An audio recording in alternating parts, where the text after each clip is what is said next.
the public speaking now, if that's okay. I am aware that we have got 4 public speakers who have asked to represent their views on matters relating to our agenda, and I've got them written down as Mr. Richard Curry and Mr. Richard Holmes, both from UPS, and I've also got Claire Golby and Richard, and we look forward to your presentation. We have about 3 minutes each, if that's okay? Absolutely. Lovely, thank you. If you're happy to go from there, Yep. I think we can hear you. Okay. And perhaps you just stand up, that would be great. Great, thank you. Thank you very much, Councillor Seacombe. Good afternoon, and my name is Richard Curry. I'm the Director of Public Affairs for UPS. And on my right is my colleague, Richard Holmes. Richard is the Managing Director of our healthcare logistics business in the UK. We'd like to thank you for the opportunity to make some brief comments. We will be brief, we will be within 3 minutes, about agenda item number 2, getting West Nuneaton moving Bermuda Connection. Within this agenda item, you will have 3 options put forward for consideration. If you choose option 1 or option 2, the compulsory purchase of some of UPS's land in St George's Way, Nuneaton, would be needed. UPS opposes the compulsory purchase of any of its land. UPS plans to develop this site into a contracts logistics facility, which is planned to open in 2017 and will be critical for our ongoing operation in this region. We estimate that there will be about 100 healthcare jobs from 2017 and about 55 general contracts logistics jobs from 2018. If part of this site is used for a car park, then it will make the site unviable as a contracts logistics facility, and these jobs will go elsewhere. Our plans in St George's Way will require a minimum investment from us of £16,940,000 and will build on our presence in the West Midlands, where we employ more than 1,250 people across 4 major sites. We also believe that your valuation of UPS's plot, or part of the plot in St George's Way, is significantly below current market value. If you decide to proceed with the compulsory purchase order, then this valuation would have to be revised, which would add cost to the proposed project. Finally, if you decide to proceed with the compulsory purchase order, UPS will oppose it and use every effort to have it dismissed. That concludes our comments. I will speak on behalf of both of us, so there's no need for Richard as well to speak. We'd like to thank you again for the opportunity to speak today, and just say if anyone has any questions, we're very happy to take them. Thank you very much. Thank you very much.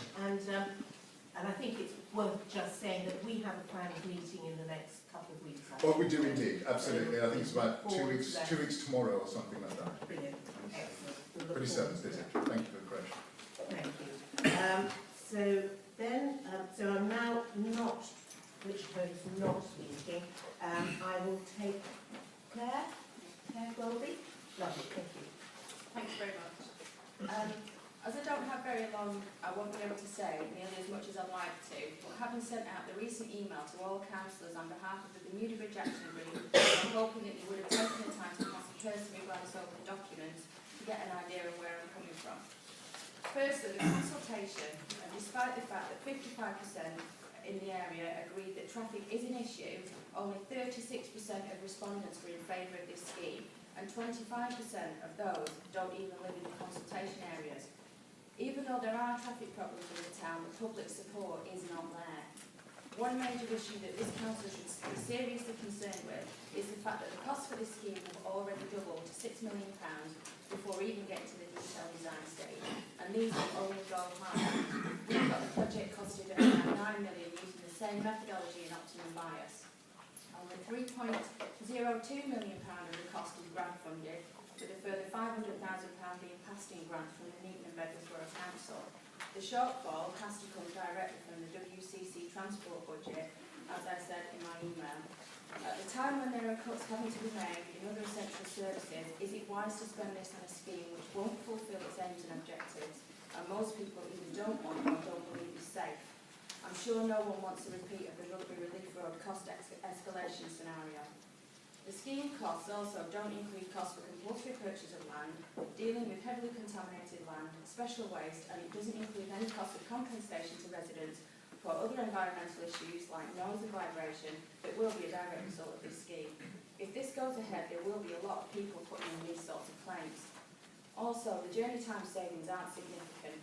5 minutes off a trip to Park is easily lost further down the transport network. Plus, in some instances, the journey time savings, as demonstrated in the consultation, without any safety or speed mitigation included, is actually negligible. You are literally being asked to spend money what will be significant sums of money for nothing.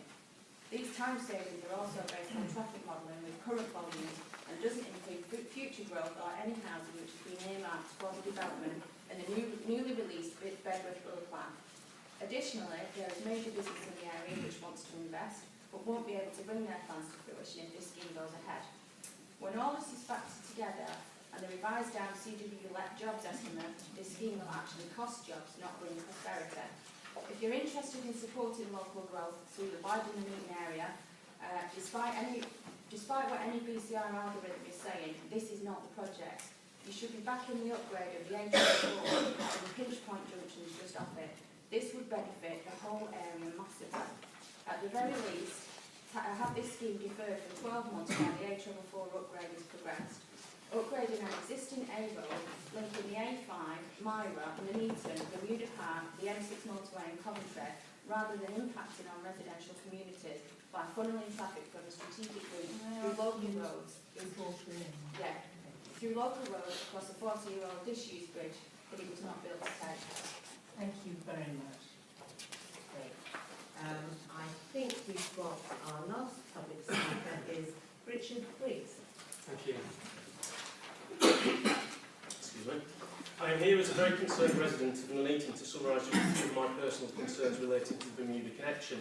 I'm also a chartered engineer specialising in the design of highways and accident remedial schemes. Issues were highlighted at the start of the project in the feasibility study, which noted construction of the development as well as opening it to traffic will produce air and noise pollution and increase road accidents and congestion around the site. The development will also affect residents of Nuneaton due to an increase in pollutants related to traffic emissions. The proposed route is 600 metres shorter than the current route via the strategic A444 bypass, using a bridge that has never been open to traffic. This creates a relief road through narrow residential roads that are not designed to take this volume or speed of traffic, risking the lives of road users and the local community. Traffic will run via the bridge rather than using the main roads, changing the traffic patterns throughout Albury and Stockingford as new residential runs are created as commuters find their fastest route to the relief road. I've consulted with my extensive professional network and not one person can come up with a similar example where a relief road to a bypass has been created by routing the traffic back through the area that the bypass goes around. The same response was received from the public consultation officers as well. In essence, the Bermuda Connection Scheme is unprecedented and not in a positive way. Local authorities spend millions of pounds each year trying to mitigate the impacts of rat running traffic on communities and the risks to children walking to schools. Warwickshire are proposing to invest millions of pounds to create these problems in our community. The independent road safety audit undertaken prior to the public consultation raised several important issues, many of which are not addressed in the public consultation designs or today's Cabinet recommendations. These include traffic calming that should be installed along the whole of the Bermuda Road and the bridleway, visibility improvements to junctions along the route. 11 of the junctions do not meet visibility requirements, reconfiguring complex junctions and vehicle swept paths, and you'll see from the drawings we submitted all the issues and clashes between vehicles on the revised proposals. There are many other issues it was clear to be addressed at the detailed design stage. The cost of addressing these are not within the current cost estimate, which is escalating. Within the audit, the designers did not declare any departures from standard. However, the recommended options are not compliant with the design manual for roads and bridges and the council's own standard details. There are issues throughout the route, such as inadequate visibility at junctions, inadequate lane widths even on new build sections of carriageway, substandard width footways and cycleways, and uncontrolled pedestrian crossings within new signalised junctions. To To resolve many of these issues, private property would be needed and to be compulsory purchased and services diverted, adding significant further cost to the scheme. We estimate that the current consultation scheme could cost over £9 million, excluding the emissions noted above. For this, the remainder of the A444 Coat and Arches to George Eliot improvement could be delivered, solving all congestion issues on the A444 corridor, as noted by WCC in other reports. Thank you. I wonder if you could just wrap up now. Yep, I'll just finish. The Council's contingency fund should not be being put into this project, but should be redirected to the A444 to have the environmental and social Thank you. issues. That's splendid. Thank you. Thank you very much. Right. And can I thank those people for coming and paying an interest in our cabinet actions today. Right, the minutes of the last meeting, which were held on the 8th of October. Can I just take those now? If there's any clarification or correction, I'll take them at the same time. Page 1, page 2, page 3, 4, and 5, 6, 7, 8, page 9, there's a very small little bit. So if there's nothing there, can I have those agreed, please, as a to record the last meeting? Thank you. That then moves us on into item 2, getting my desk money and moving, and I'll ask Councillor Buckland to introduce it. Getting on rationally with this project that's been on for a while now, and we've just gone through the consultation process. The one we've drawn up this scheme, which is a lot different from a lot of other things. It's just not a roundabout on its own or a new station. It's a reconfiguration of the road network in and Nuneaton, because we've got a severe congestion problem on the A-travel for Griff Island roundabout. It's not likely to get any better, it's only likely to get worse. So we felt that it was imperative that we kind of reconfigured and looked at ways of basically solving this congestion problem. We came up with a scheme where we were basically using some of the assets that we've got there, which are currently doing nothing in the form of the Bermuda Bridge, which was built in the 70s to full highway standards and never used. It was never connected to the highway network. All it needs is some work to the surface to bring it up to standard to take normal traffic. In terms of its strength and everything to do that, it is a full standard bridge. Since that bridge was built, there has been some development on one side of the road, and there is a small an estate that will be affected. When we put this scheme forward, it would kind of brush past the top of that estate, and all the work was done, and we won £3.7 million to take this forward, because it was deemed by the experts, those that looked at it, that to be a scheme that was worth pursuing. We have since then been talking to the residents, the action groups, etc., and taken on board everything they have said, and we reconfigured that scheme, which we took to consultation, which results in a better scheme, but takes into consideration the concerns of the residents around it, which was going to cost us about £5.9 million.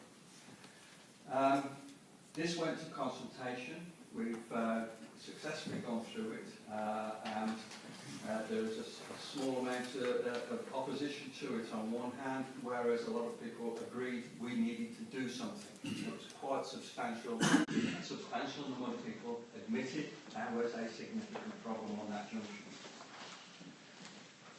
What I'm asking for now is the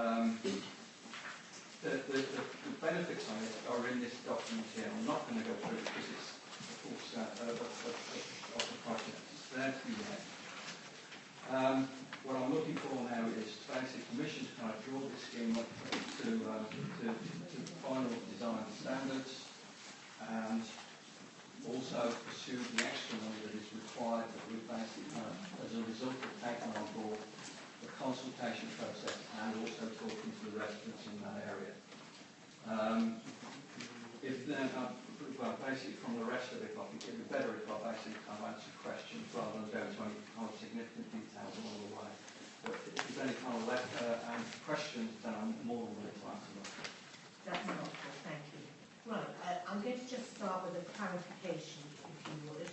Then, so we have before us option 2 and option 1. Option 2 is the original scheme, which is 3.7 million. Right, so taking on board what people have said today, the escalation of the cost isn't actually inflation already, it's just putting in place the mitigation effects. So that would take it to the option 1, which is 5.9 million. That is correct. So it's not inflation No. at this point, it's just mitigation. This is a result of listening. Right. Okay. So that's fine, that's clarified just that point, which I think is worth doing. Can I just clarify, you're saying option 1? No, I'm saying the 2. I'm saying option 2. So option 2 Is your preferred option? No, I'm asking for clarification. Can I do this? Option 1 is the bells and whistles as a result of consultation. Option 2 is the original scheme as costed at 3.7 million, which doesn't allow for mitigation and some of the extra work that we kind of took on board as a result of consultation with the residents. And option 3 is to do nothing. Sorry, just why I brought that up, Chair, is because we So had... just looking at your recommendation. No, that wasn't recommended. What I want to clarify was that we've had residents here who have said there has been inflation already on the scheme, but it isn't actually inflation, it's just putting in new things which are about mitigation, and I wanted to understand it isn't the scheme that's changed.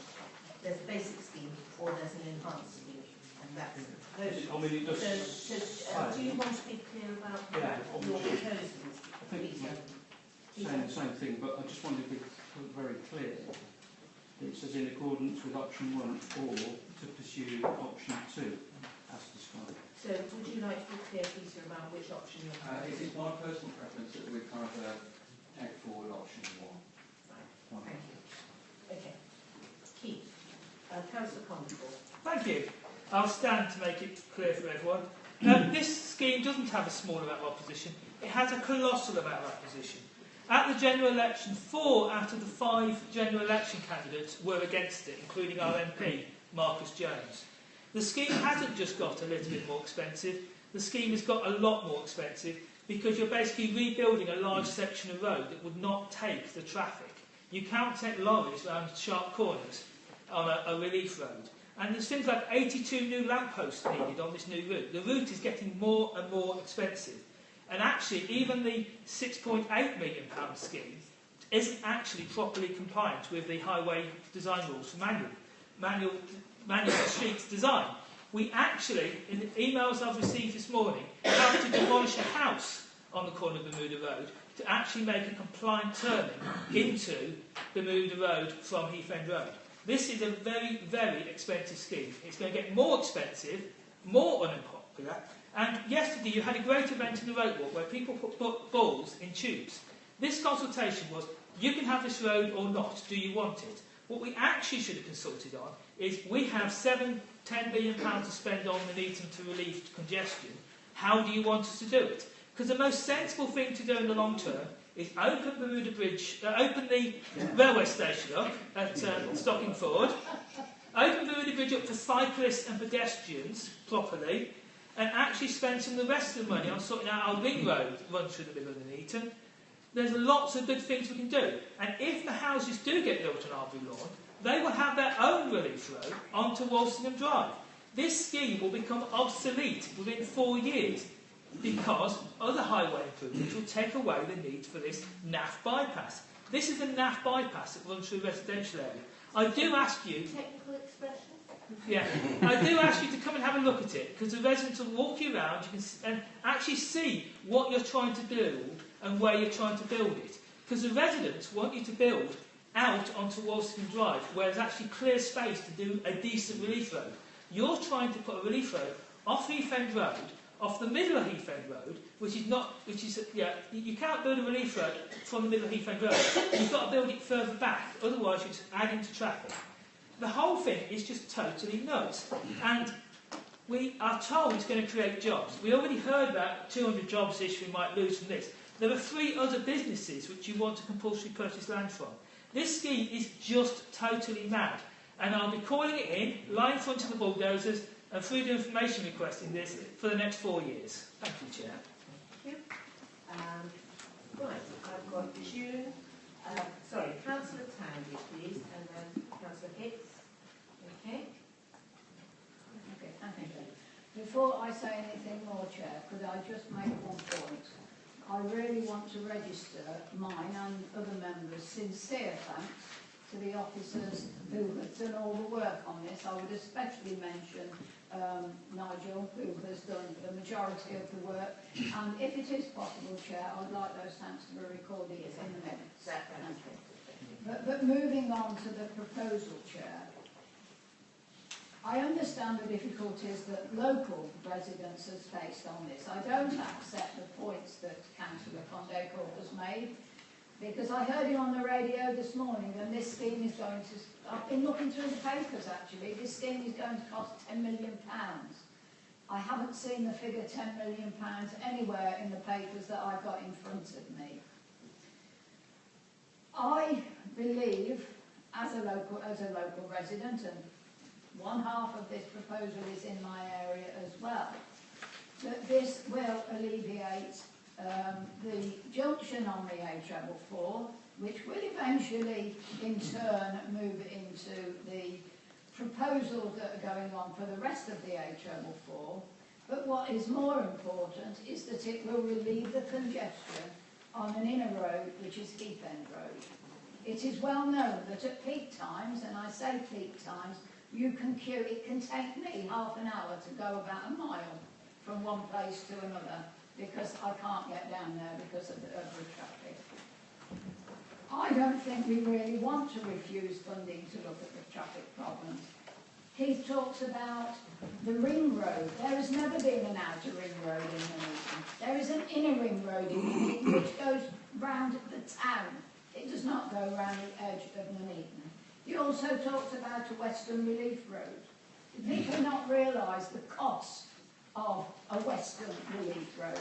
Do they not realise that this day and age, nowadays, we don't have the sort of funding to build relief roads. Largely, most of it used to be done with European funding. To build a relief road around the western side of Nuneaton, they would have to buy very expensive land from Arbury Estates. They would, a developer would then have to build lots and lots and lots of houses on that land to make sure that they have the funding available to put in the infrastructure model for a Western Relief Road. It isn't going to happen. Councillor Condecourt knows those houses will have to be built, but he's not overly bothered about that because he lives on the other side of town anyway.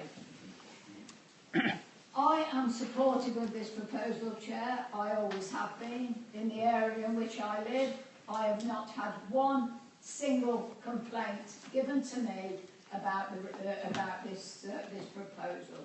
I've had plenty from areas within the area where it's going to be built, and I can understand those difficulties, but I do think we've got to do something in Nuneaton, and if it's going to cost this money to do it, then let's go ahead and do it. I've got Councillor Hicks. Thank you, Chair. Before I start, I've just been reminded this week that it was 46 years ago this week that my wife and I moved into Roseland Drive. And just over 12 years ago, we moved into Shillingston. So I've been a resident of this neighbourhood for not quite half a century.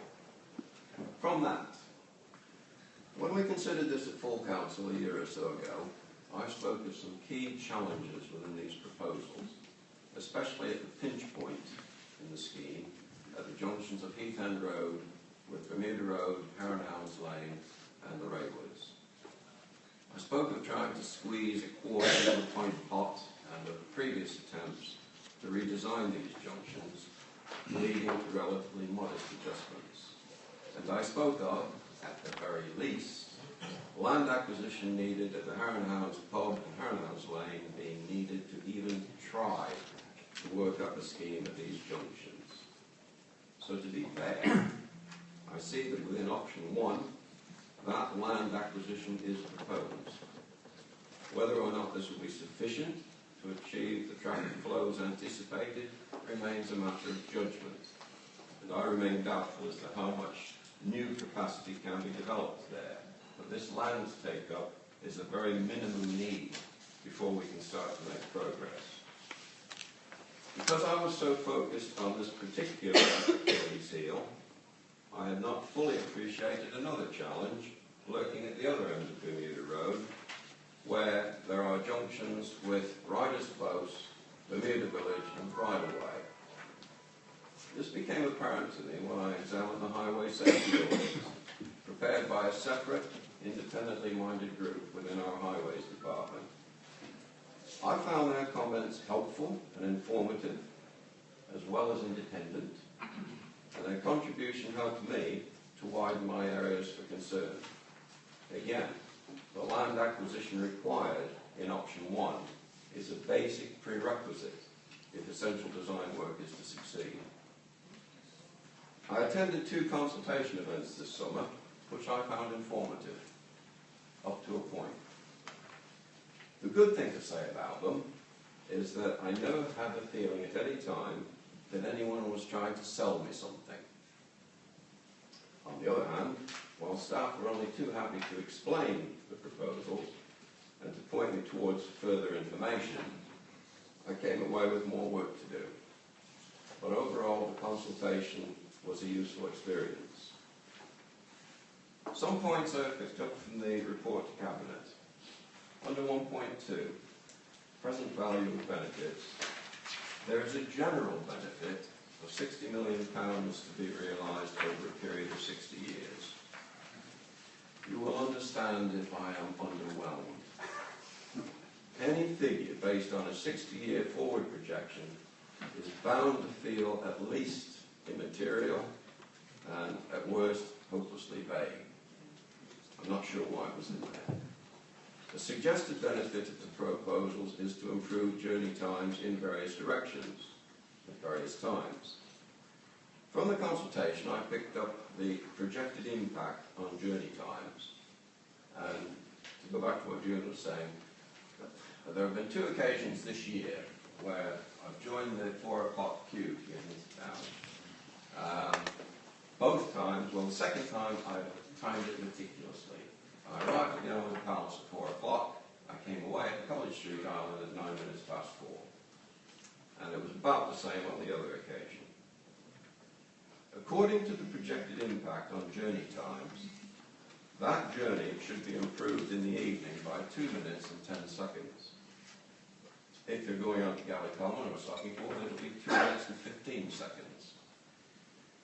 Now, if I were to say to someone that their 9 minutes of queuing could be reduced by 2 minutes and 10 seconds, what would I expect their reaction to be? Will they be breaking out champagne? I somehow won't count on it. I fully recognise and understand the call upon this council, all councils really, to work for the greater good of the whole community that we serve. And I accept that if you increase the capacity of the road network, as this will, to some uncertain degree, someone somewhere is going to benefit from it. It's all a matter of degree and judgment. I certainly understand the anger of residents who have, in essence, been living in a quiet backwater of the area, some of them for several decades, and that's particularly true of Bermuda Road. And how this proposal has more negatives for them than positives, although there are positives for everyone if they look at it.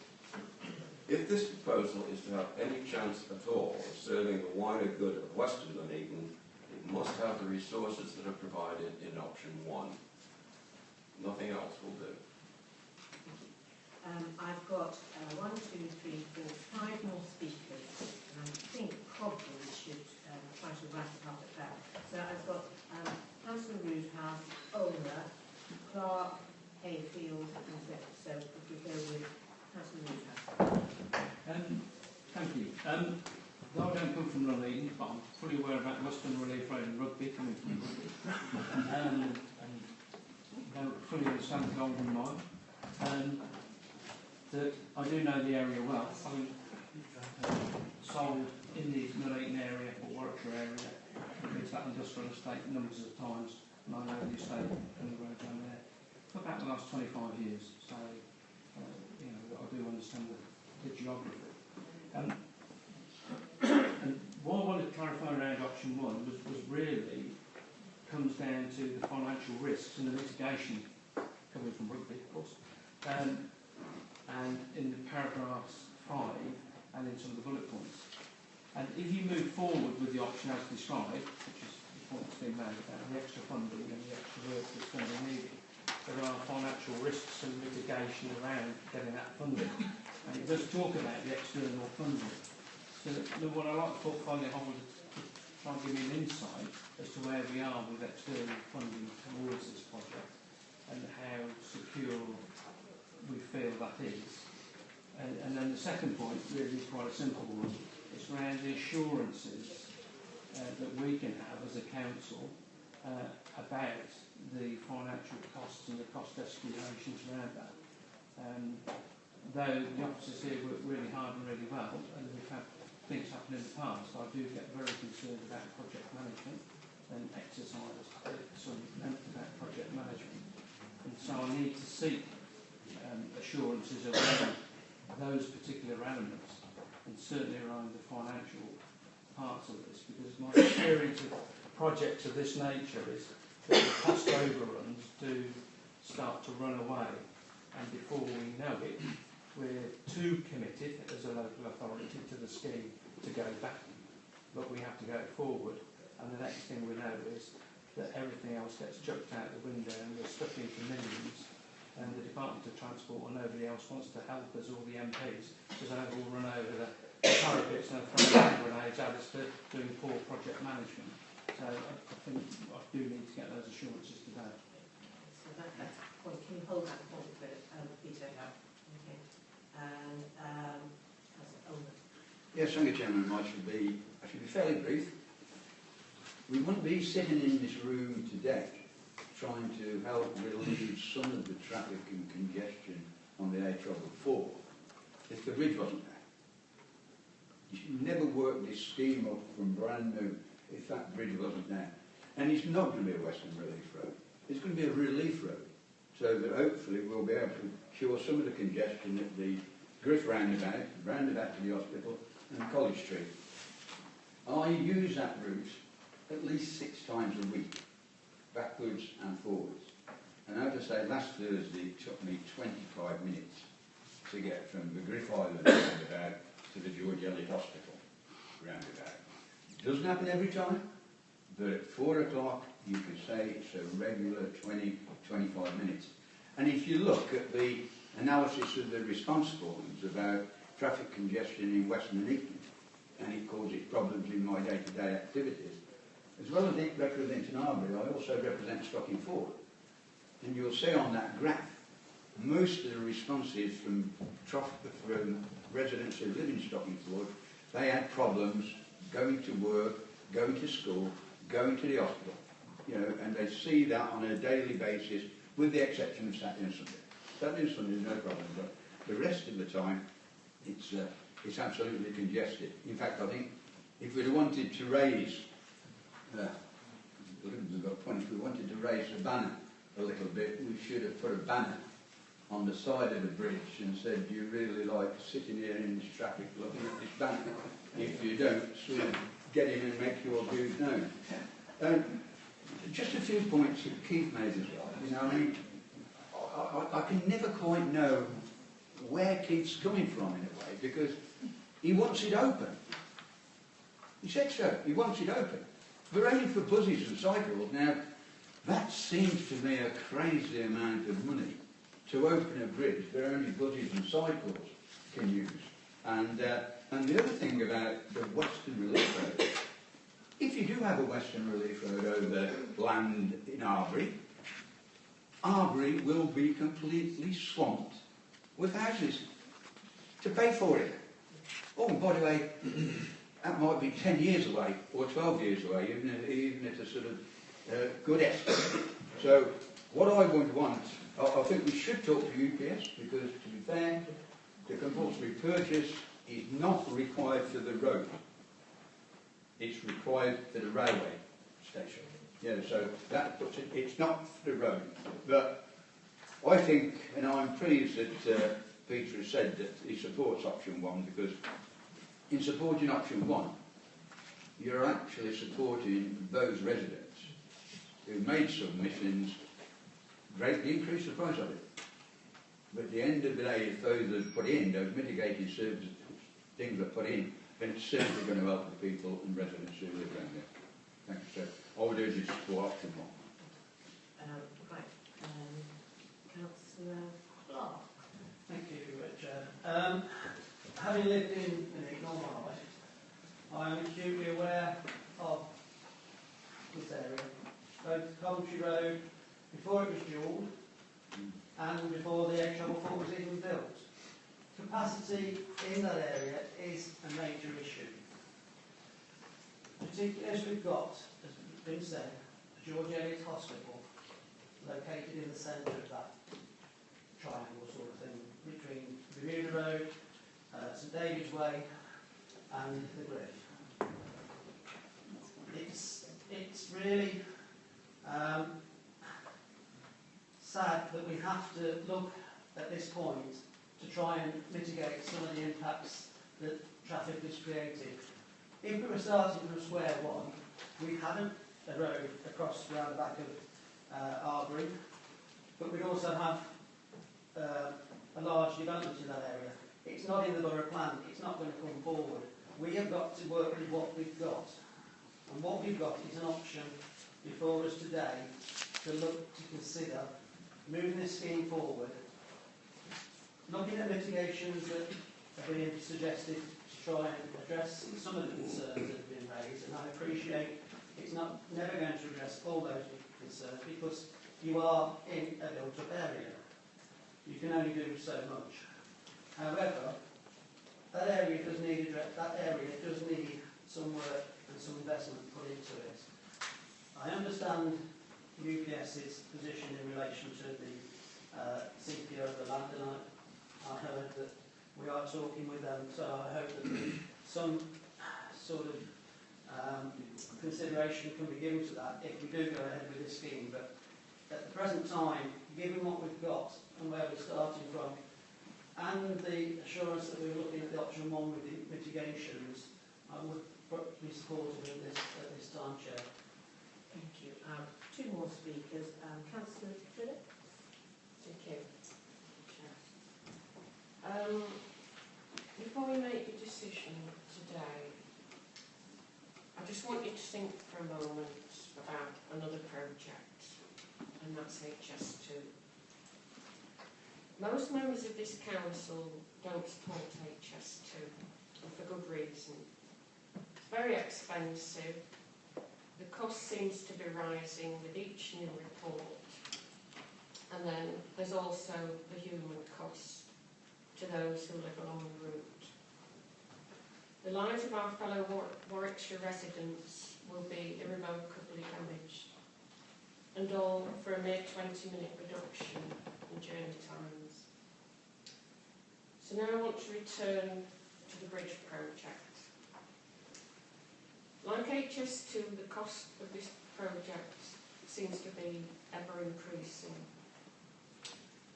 And for the estimated 6 million, we get a 2-minute reduction in average peak journey times.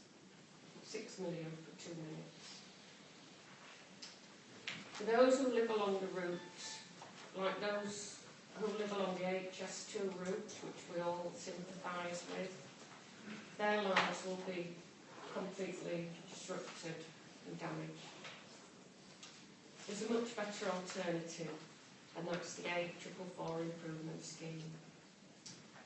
This alternative would be better value for money, as it would help all travellers, not just those in Stockingford, but all people coming through the borough.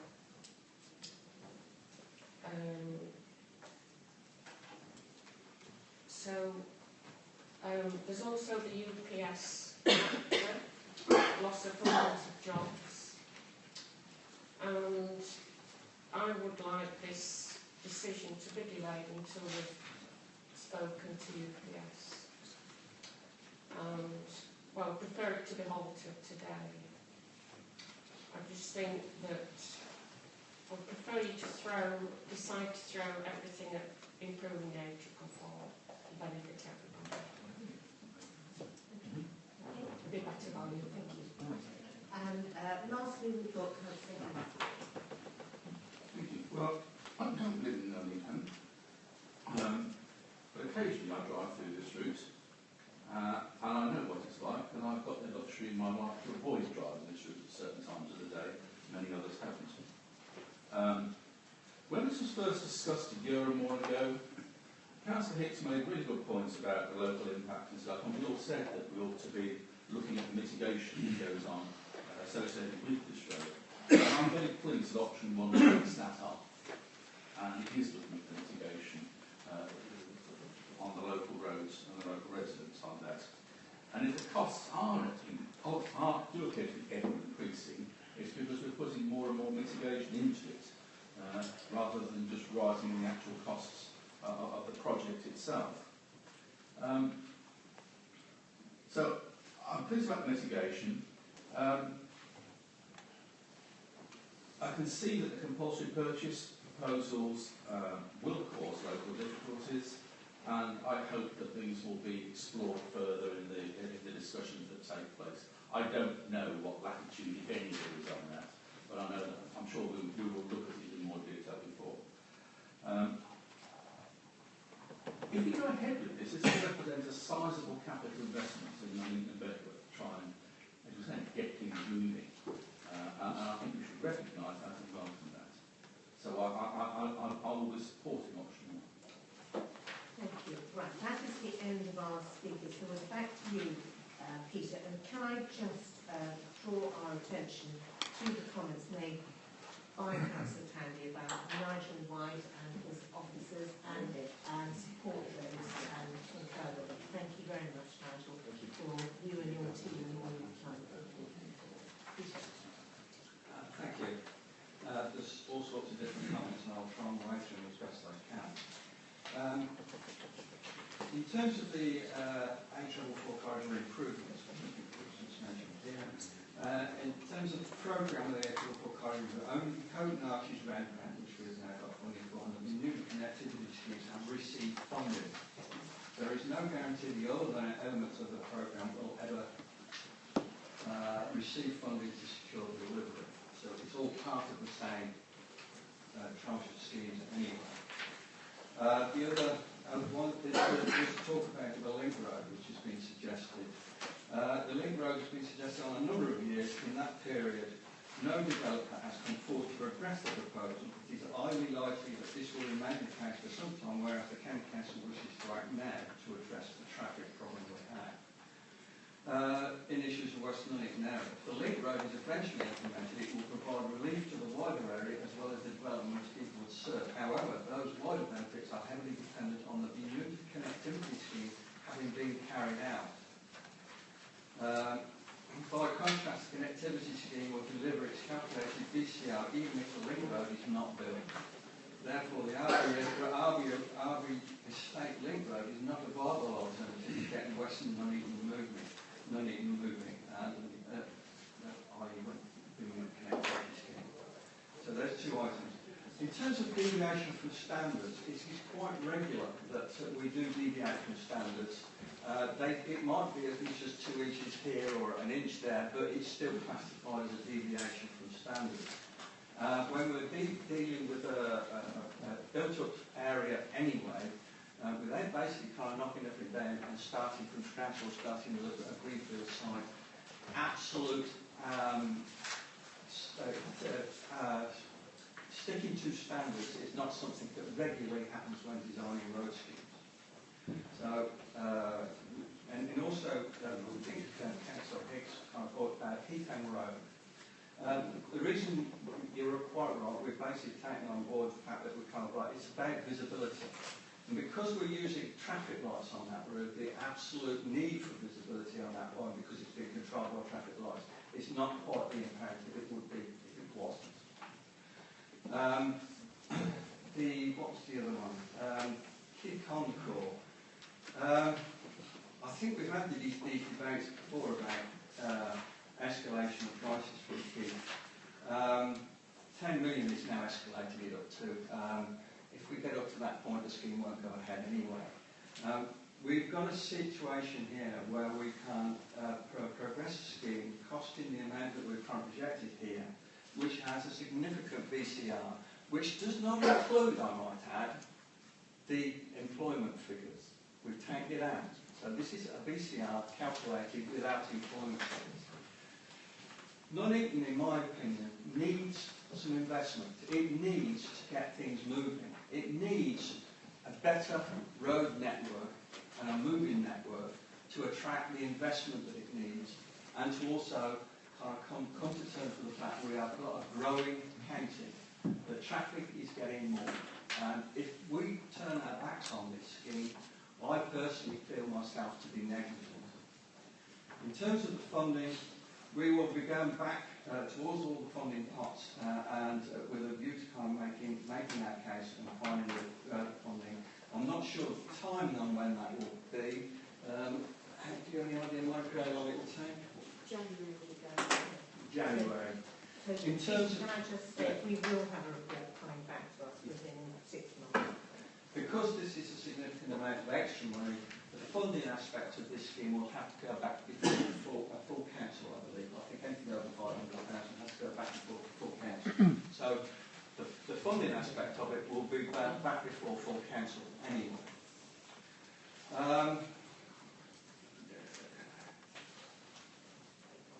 And that bypass, Keith, this isn't a bypass.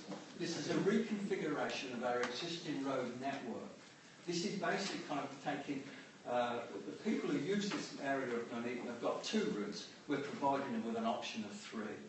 And this is basically making things, give them better options, and instead of basically drawing everybody into Griff Island, which a lot of new big major roads do, they suck traffic in. We are giving them an option to escape from that island and the congestion it provides. To say that this is a bypass is far from true. And you basically can't keep on laying down extra time. The bus routes. What bus routes? There's no buses that want to go across it anyway. And where are they taking from where to where? I just don't understand your reasoning. Access for pedestrians and bicycles is already there. So you were proposing to spend 1.8 million for something we've already got. No, this is good value for money, and it's good for Nuneaton, and it's good for getting things moving. And please, I would like to recommend the recommendation, and then at option 1, scrub out the rest of the recommendation. Please. Okay, that's fine. And can we accept the portfolios? Agreed. Thank you. Very quickly, we have to go I just want some clarification that when the report comes back to full council, which it will ensure that it covers the point I raised, which is around about the risk and about the project management of that risk of the funding involved and how that will be done. It's a very fair comment, and we'll make sure that was the point I was making, because the point about the extra funding will come in. The serious point about this is about the risks and the mitigation. Point made. Perfect. Thank you. We will make sure. I've always written to my reports, Western Relief Road in Rugby was an object lesson in how not to do it, so we're not going to do it again. So the report that comes back. Okay, right, so now, can I try and thank those who came for that matter? You are welcome to stay for the rest of the Cabinet meeting and learn a little bit about the Council. We will enjoy your company. On the other hand, if you wish to go, you may.